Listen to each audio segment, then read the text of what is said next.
परंतु तुम्ही म्हणाला होता काँग्रेस सोबत शेवटच्या टप्प्यापर्यंत बोलणी सुरू होती. नाही बघा, मुंबई वंचित सोबत युती केलेल्याचं घोषणा केलेली आहे आणि करू द्या ना. पण प्रकाश आंबेडकरांनी मान्य केलं आहे का?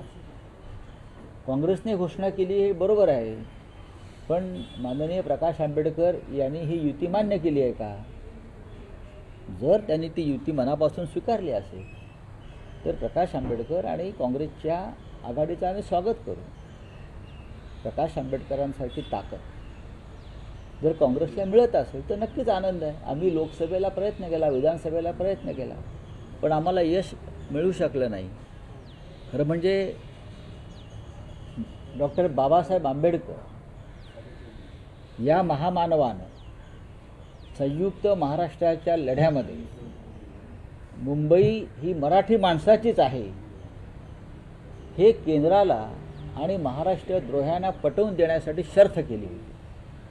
आणि मुंबई महाराष्ट्राला आणि मराठी माणसाला मिळण्यामध्ये डॉक्टर बाबासाहेब आंबेडकरांचंही मोठं योगदान आहे. त्याच्यामुळे प्रकाश आंबेडकरांना सुद्धा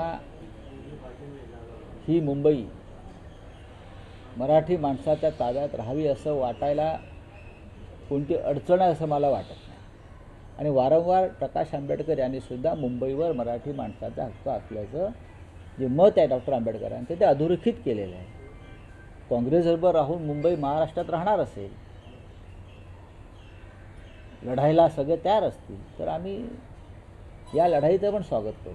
पण मुंबईच्या या मुद्द्यावरती काँग्रेसला सोबत घेऊन या सगळ्यावरती एकमत का नाही झालं? प्रकाश आंबेडकर यांच्यासोबत नाही, हा काँग्रेसचा प्रश्न आहे. एकमत का झालं नाही? आम्ही काँग्रेसला त्यांना हव्या असलेल्या जागा द्यायला तयार होतो. काँग्रेसला ज्या जागा हव्या आहेत, जे काँग्रेसचे बालेकिल्ले आहेत ते देण्यासंदर्भात आमच्यात एकमत होतं. स्वतः राज ठाकरे यांचीसुद्धा तीच भूमिका होती, सगळ्यांनी एकत्र राहावं. पण राज ठाकरे आहेत म्हणून आम्ही नाही, ही भूमिका योग्य नाही. आम्हाला भारतीय जनता पक्षाच्या राक्षसांचा पराभव करायचा आहे. सर, बारामतीमध्ये आज दोन्ही पवार बंधू आहे, पवार कुटुंब आहे, एकत्र येत आहेत. एआयच्या नवीन इमारतीच्या उद्घाटनासाठी गौतम अदानी तिथे उपस्थित राहणार. मग त्याच्यावरती तुम्ही शब्द जपून वापरा. शिवाय हा शब्द चुकीचा आहे. आम्ही आमची भूमिका मांडतो.